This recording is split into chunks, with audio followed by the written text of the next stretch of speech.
ശബരിമല തീർത്ഥാടകരുടെ പ്രധാന ഇടത്താവളമായ സത്രം പുല്ലുമേട് കാനനപാതയിൽ ജില്ലാ collector doctor Dineshan Cheruvattu, ADM Shaiju P Jacob എന്നിവരുടെ നേതൃത്വത്തിൽ മുന്നൊരുക്കങ്ങൾ വിലയിരുത്തി. കാനനപാതയിൽ തീർത്ഥാടകർക്ക് എല്ലാവിധ സുരക്ഷാ ക്രമീകരണങ്ങളുമാണ് ഒരുക്കിയിരിക്കുന്നതെന്ന് കളക്ടർ ഡോക്ടർ ദിനേശൻ ചെറുവാട്ട് പറഞ്ഞു.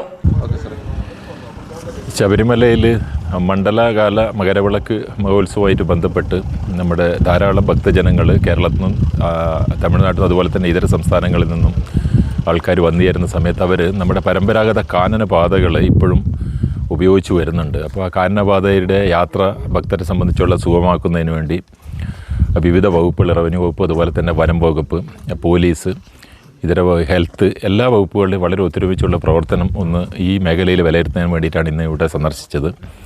അപ്പോൾ ഇതിലെ ഒരുക്കങ്ങളൊക്കെ വിവിധ വകുപ്പുകൾ പൂർത്തിയാക്കിയിട്ടുണ്ട്. നാളെ തൊട്ട് ഭക്തർ വന്നു തുടങ്ങും. ഇന്ന് തന്നെ സത്രത്തിൽ ഏതാനും ഭക്തരൊക്കെ തമ്പടിച്ചിട്ടുണ്ട്.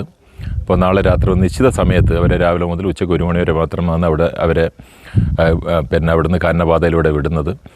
ഇപ്പോൾ മുൻ വർഷങ്ങളിൽ 1-2 പ്രാവശ്യം ഒരു ദാരുണമായ സംഭവങ്ങളൊക്കെ ഉണ്ടായതിൻ്റെ പശ്ചാത്തലത്തിലും നമ്മുടെ ഭക്തരുടെ സുരക്ഷിതത്വമാണ് ഗവൺമെൻറ്റിനെ സംബന്ധിച്ച് ഏറ്റവും പ്രാധാന്യമുള്ളത്.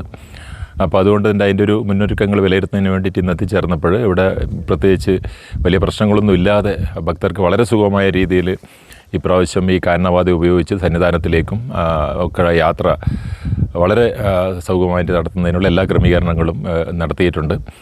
8 ഡിവൈഎസ്പിമാർ, 19 ഇൻസ്പെക്ടർമാർ ഉൾപ്പെടെ 1200 പോലീസുകാരെയാണ് സുരക്ഷയ്ക്കായി നിയോഗിച്ചിട്ടുള്ളത്. റവന്യൂ വകുപ്പിന്റെ സഹായത്തോടെ 40 അസ്ക ലൈറ്റുകളും വിന്യസിച്ചിട്ടുണ്ട്.